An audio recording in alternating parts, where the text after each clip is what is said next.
about it because it's a white man with a black woman. And the black woman comes from a good family and the white man comes from a good Jewish family.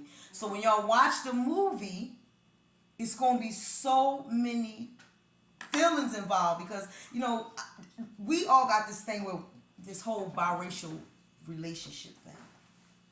Does it bother me? No, it doesn't. But I know a lot of men and women that it does. Because things have happened over the years that have precipitated these feelings. So I want y'all to watch the movie, and I want y'all to sit back and I want y'all to ingest your own feelings about it. Because what we don't realize is we have a lot of biases, y'all, and we don't take accountability for the bias that we have, because I have a lot of biases that I didn't realize I had until they were brought to my attention. So sometimes it's unintentional bias, and I think racism is one of those biases I have. So and somebody said we can't be racist, we can be prejudiced, but we can't be racist. I don't know. They said black people can't be racist because to be racist is to be able to systematically what is it? I'm trying to figure out the exact word, but we don't often have enough power in anybody's status, anybody's circumstance, anybody's realm, arena to be able to say you can't do or you can't have or you can't, like, we don't oppress. We don't typically oppress. Okay. Racism usually involves oppression. Okay. See how you? Okay. Okay. Now see, I like me, I'm a parent and I'm still learning every day. See how my son just put that in the context where I understood it and it made a lot of sense. He put it in layman terms and now I get it. I mean, I got it before, but he just made it understandable for the general minds. Like, you know, so that's what I mean. You know, who should be allowed to say the N-word? Like, if you're if you have white friends, our regular everyday vocabulary, that's why we say it. But it's yeah, like, I think that's why we say it. You think it. about where it came from, and the only thing we added the A because we wanted to make it cool and hip for us, and we wanted to be able to, you know, take the power from it. Same as you calling your homegirl bitch. But it's like, bitch. The more we say it, the more we incite it, the more we push it back on people, the more they gonna think it's okay. Like, they gonna hear it in their everyday speech and like, well, y'all say it. So, nigga, like, you don't say it. This nigga don't say it. Pretty much. Yeah. You know, so these are things that... You got minority groups that oppress and racist. No, for sure. Well, now we definitely do. You got black racists here, but they just be racist against white people. The ones like the Fruit, they was highly racist. Oh, FOI, you absolutely right. They was highly racist. He said they was highly racist. They was highly racist. You know what? No joke. You know what we also realize? No. When you come into contact, you as a black man, when you come into contact with police, generally it's not the white cops you have the issues with. It's usually the black cops or the other minority cops that you have the issues with. White cops, no, for real, because when white cops come up to you, they are automatically, they automatically. I had Puerto Rican cop. They're the same one. There was a basket, right? I right? had Puerto Rican. Now he was cool. All right, now see, but majority is all them black. When you get a lot of static, you getting it from the black or the other minorities. They come right off. Black aggressive ones. Yeah, they are aggressive and they come right off defensively. They come right off all the time, like all the time. And that's another thing going back to what black people. When I say black people, we show our money. We show our wealth. Mm-hmm. We don't carry it. We don't save it. We wear our wealth. Black people wear their wealth. Mm-hmm. That's what I mean. You know, and it's the same thing with... That, nigga, you're not used to having nothing. You want to show your authority. It's the same thing with the police. You know yes, it's the same thing with the police. It's the same thing, you know, with women in authority. Okay. I had a woman PO. She was a total bitch. Mm. Women, I don't believe, in not all, don't handle authority well. Okay. And when they get into these positions of authority, they push their power. And it comes off so negative. You know what I'm saying? So... it's just, you know, those things that and that's one of those things with us being a strong black woman. Mm-hmm. You being a strong black woman in a position of power, you're automatically looked at as a bitch. Mm-hmm. You can't just be strong and black. You gotta put that bitch in there because there's no reason that you should be strong and black and a woman. Mm-hmm. Oh, you're a bitch. Society has double standard everything. From our sexuality to our pay grades to how we're viewed, and everything is on social media. Wow. Everything is on social media. Everything is on social media. It's nothing private. Nothing is secret no more. Nothing is modest. No modesty. No humility out here. So that's why when our children act out, look at all the things that they're looking at. You know, look at all the examples that they're running around with in the world. You know, I don't want to say, it's my choice what I want my children to be able to view. You know what I'm saying? But social media makes it so that everything is out there for them to view. But it's still, I don't have that issue because all my kids are grown. Right. But for those children, those parents that don't have grown children, be more diligent. Be more aware of what your children are watching on social media, YouTube, because I feel like sometimes with the YouTube shit, they implanting little signals in our kids' minds. I know that seems so paranoid, but I don't like that. This is why our kids is fucked up because we're not monitoring. We're letting social media and we're letting them watch whatever, and we're letting that raise our children because it becomes easier, especially when you work. You got all these other things going on. It's easier for you to give your child a Kindle, a tablet, a phone, and just sit them somewhere. Take this tablet and go somewhere. And this is what happens now. When they say, the rap people shouldn't be rapping. No, how about you monitoring your child and what they're rapping? I mean, looking what at they're watching. That's your job. As That's a parent, your job. you They monitor can what rap they and do watch. what the hell they But want. also, too, that goes back to giving them tools. Now, my kids, when I'm in the car, I have a 6-year-old. I was in the car with her, and I know that I listen to gospel when I'm in the car with her because she picks up everything. So I said, I'm going to listen to gospel. There was another little girl, she was F-R-E-E, and people was giving that lady bars about that. So now, it's not, I don't know if you can't tell nobody how to parent. You just can't tell nobody how to parent. Because even though that little girl was saying all that, the first thing we think of is, does she know her ABCs? Does she know her 1, 2, 3? That's the first thing we go to. Yes. But in this generation, we know. They know their ABCs. They know they 1, 2, 3s. They know that you got a blunt. They know that my daddy was fighting. They know that all these things is going on. My mom got a gun. So it's not what they see outside. It's what you teach them at home. Because when they're at home, this is where all these lessons from. How you roll a joint, how you see your dad interact with your mom, how you see your mom interact with your siblings. These are all the things that they learn. That's what they take outside. Yeah, so what you teach them in the home is what they bring outside. So that's why it's our job as a parent to teach them all the right lessons. Are we going to get it right all the time? No. I fucked up a lot. So you know I did not get it right all the time. Even though you teaching them stuff at home, they can stray and do their own shit. All the time. I swear, I done taught them. No, and them kids went. The total opposite. Something else, and I'm like, I had family. Listen, I went to jail, did all kinds of bad shit. You would think that everybody that was sitting back watching us, all the younger ones, was like, I'm not taking that road. I'm not going that way. You know where they at right now? I'm writing them letters. I'm writing them letters.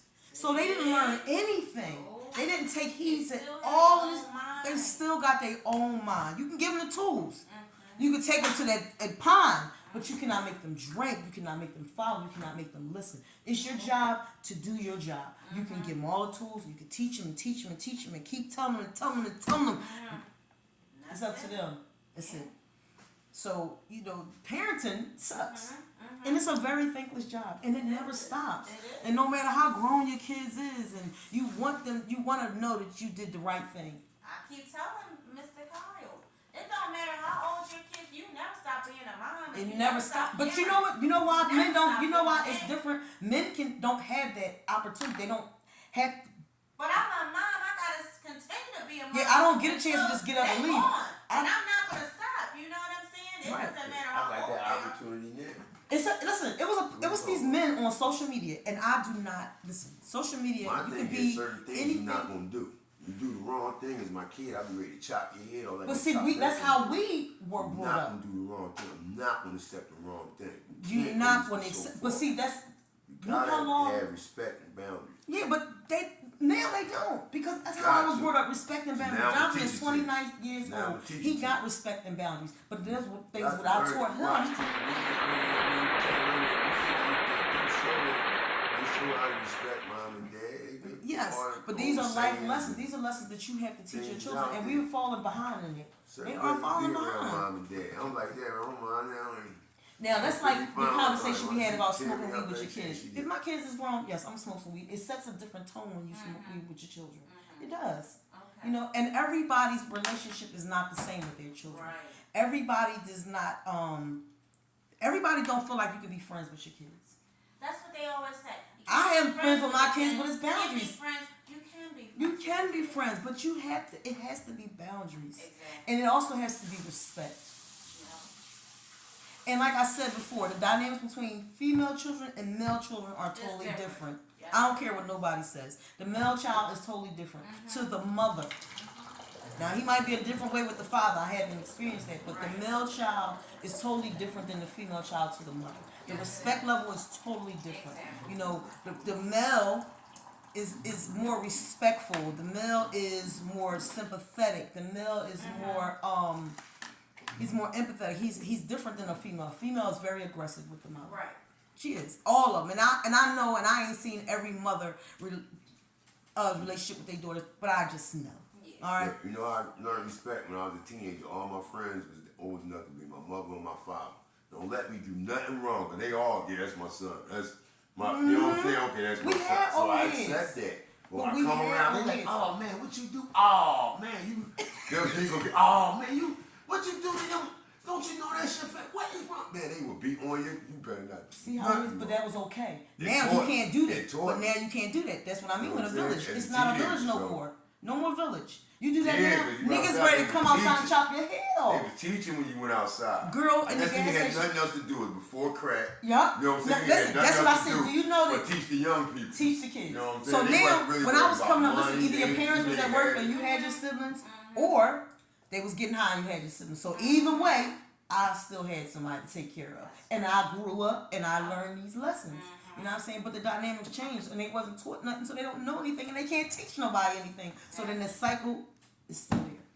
You know what I'm saying? We had old heads when I was coming up. We had a village. The old man down the street, the old lady down the street, they could tell you, they could correct you without worrying about somebody coming to shoot them up or worrying to beat them up or sending somebody down there to do something to their house.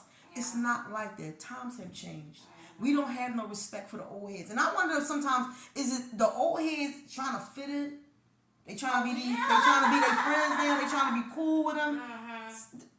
No. You have to set boundaries. And it ain't none.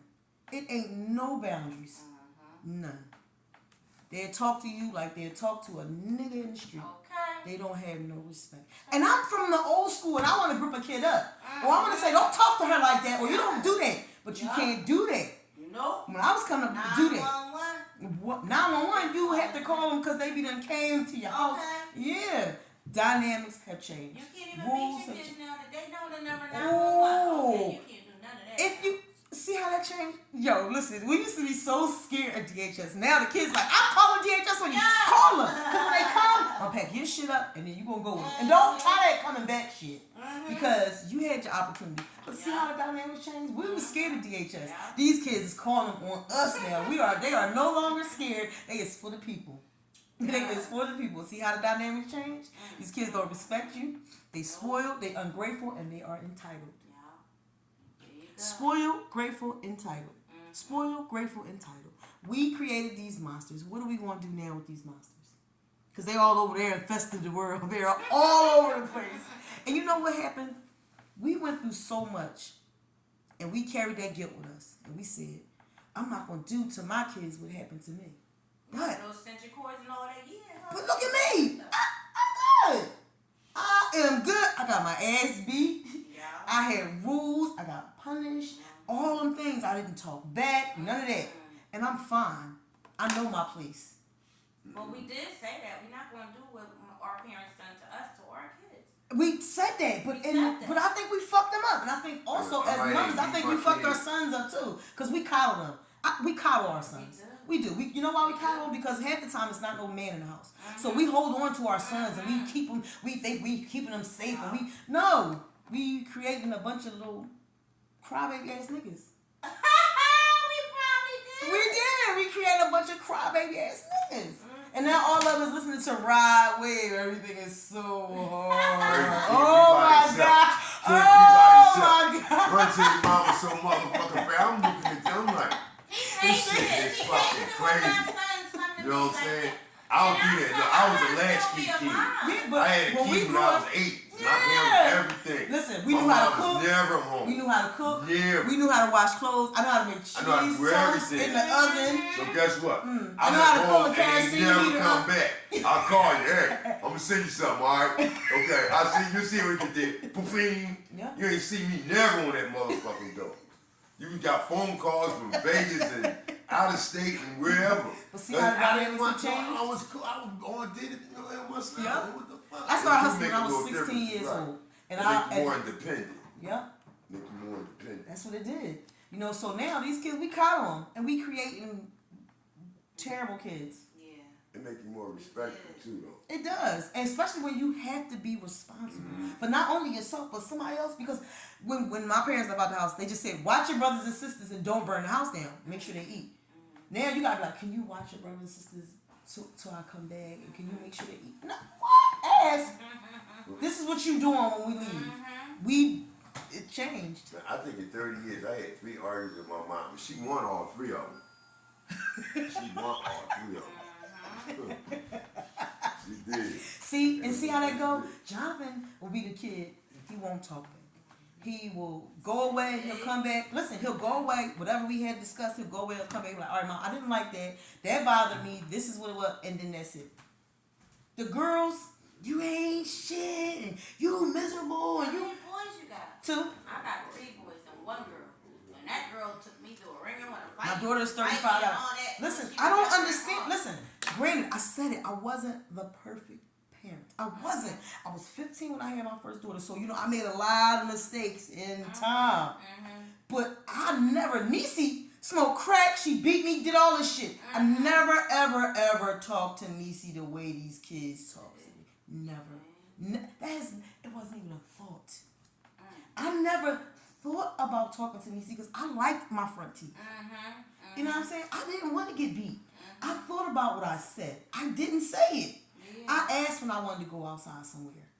You know what I'm saying? I didn't, I didn't just get up and walk out the do door. anything, right? You know, these kids, it's different. When I got pregnant, that's because I hooky school and I went and was being grown and got pregnant. You know what I'm saying? Other than that, I couldn't go nowhere because I always had my brothers and sisters. So I was always in the house. So it created, that's why when we say we got to start breaking these generational curses, that's one of them generational curses. We do. That's one of them generational curses. Especially we showing our kids right now that they don't have no value of money. They don't have no value of it because they're not making it. All we're doing is supplying them whatever it is that they want. Yeah. We sending the wrong message and we're distorting these children. You know what I'm saying? It's not. I want them to realize that right now we are living in tough times. We're going through a recession. People keep saying we are in a recession. Everything in the supermarket is $5 fucking. I never seen a loaf of bread for $5. I never seen a dozen of eggs for $5.